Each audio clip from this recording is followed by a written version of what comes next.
सच्चा शब्द सच्ची है बाणी, गुरमुख जुग जुग आँख बखानी। गुरु अमरदास जी महाराज कहते हैं सच्चा शब्द सच्ची है बाणी। भाई सच्चा शब्द है और सच्ची बाणी है। और गुरमुख जुग जुग आँख बखानी।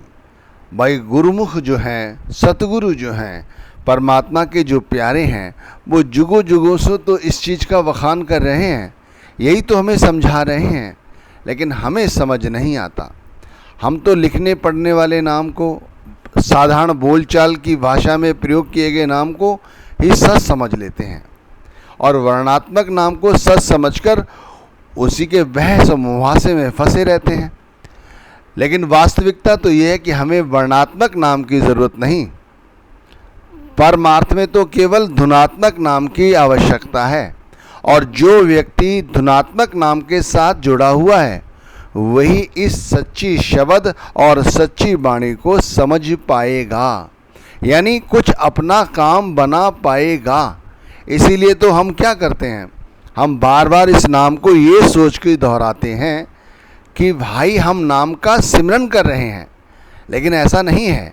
इस नाम का सिमरन इस तरह से नहीं करना जैसे वर्णात्मक नाम हम अपने बच्चों के लेके पुकारते हैं, या हम आम तौर पर जो भाषा में प्रयोग करते हैं सारे वर्णात्मक नाम हैं और हम समझते हैं जो सद्गुरु ने नाम दिया ये भी वर्णात्मक है, इसीलिए तो बार बार इसे इसी तरह दोहराते हैं। लेकिन इसे ऐसे नहीं दोहराना है, इसे तो सच्चे तरीके से, सच्ची आत्मा से, सच्चे मन के साथ दोहराना है। यानी जैसे बार बार नाम को दोहराने का मतलब है कि बार बार अपने सतगुरु के स्वरूप को, भाई परमात्मा तो देखा नहीं, तो सतगुरु के स्वरूप को सच समझकर, परमात्मा का स्वरूप समझकर, उनकी आँखों का दीदार करते हुए, उनकी आँखों में अपने आप को निछावर करते हुए हमें नाम का सिमरन करना है, यानी धुनात्मक नाम के साथ जुड़ जाना है।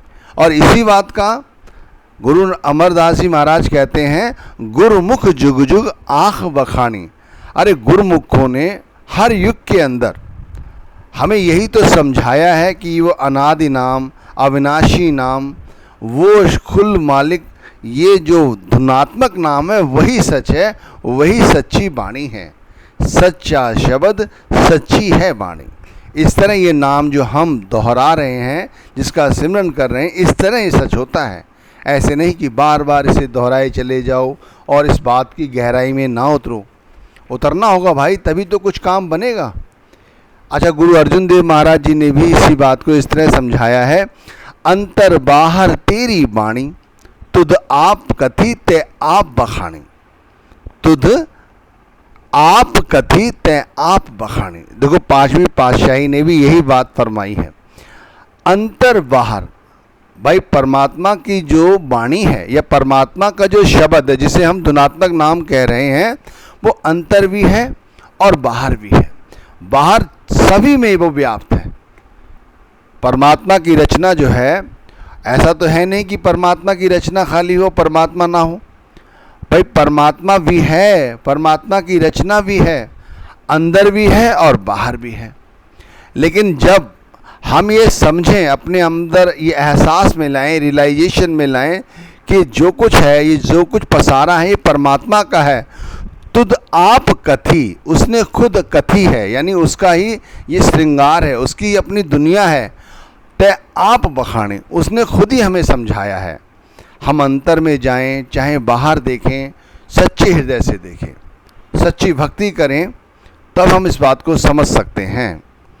वरना तो हम सभी लोग इसी बहस मुहासे में तो पड़े हुए हैं कि ये सब हमने बनाया है। हमने कैसे बनाया है भाई? ये जो कुछ बनाया है उस कुल मालिक ने बनाया है।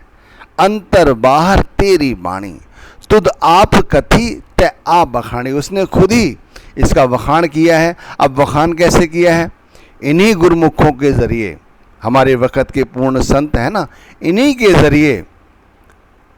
ज़रिए उन्होंने इस सच से हमें अवगत कराया है कि भाई अपने अंदर जाओ चाहे बाहर रहो, अंतर में जाओगे, धुनात्मक शब्द के साथ जुड़ोगे तो वो परमात्मा तुम्हें अपने अंदर जाकर दिखाई देगा।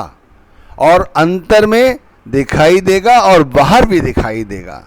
अंतर बाहर तेरी बाणी, तुद आप कथी ते आप बखानी। इसलिए अभी से प्रैक्टिस करने लग जाओ। क्या प्रैक्टिस करने लग जाओ? ये प्रैक्टिस करने लग जाओ कि अंतर में भी परमात्मा है, हमारे अंतर में भी हमारे शब्द बैठा हुआ है, हमारे अंतर में भी वो गुरु है और हमारे बाहर भी वो गुरु है।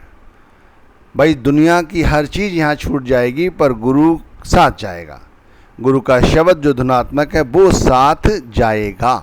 इसलिए उसको हमें विसारना नहीं है एक पल के लिए। उसकी हमें दिन रात पूरी लगन पूरी निष्ठा के साथ नाम का सिमरन करते जाना है, नाम की भक्ति करते रहना है, जिससे हम अपने अंदर जाकर उसे देख सकें। अंदर जाना बाहर देखना बड़ा अटपटा सा मालूम पड़ता है, लेकिन जो मोहब्बत करते हैं इस वर्णात्मक नाम से नहीं धुनात्मक नाम से, वो अंतर बाहर ऐसे समझ लीजिए जैसे कुछ नहीं उनके लिए। वो पल भर में अंदर चले जाएं, पल भर में बाहर में, और हम तो बाहर ही बाहर डोलते रहते हैं और यही सोचते हैं कि जो कुछ ये पसारा है ये सब हमने किया है। हमने कुछ नहीं किया है। गुरु अमरदास जी महाराज ने एक जगह और कहा है, घट अंतरे साची बाणी, साचो आप पछाणे राम। बात सारी वही है, घुमा फिरा के कही है। अंतर साची बाणी, घट अंतरे, हमारे घट के अंदर वो राम है, वो परमात्मा बैठा हुआ है। साची वाणी, सच्चे शब्द के रूप में बैठा हुआ है। भाई शब्द तो शुरू से था, सृष्टि बनी तब से ना।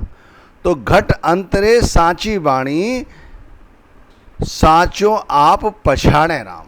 जब वो हमें शक्ति देते हैं, जब हमें वो वक़्त के पूर्ण संत से मिलवा देते हैं, तब हम इस बात को अच्छी तरह से जान जाते हैं। यानी वो हमें पहचाने या पहचाने की कोशिश करे, या हमारा हाथ किसी आँख वाले को पकड़ा दे, ऐसे कहा जाए तो ज़्यादा अच्छा है।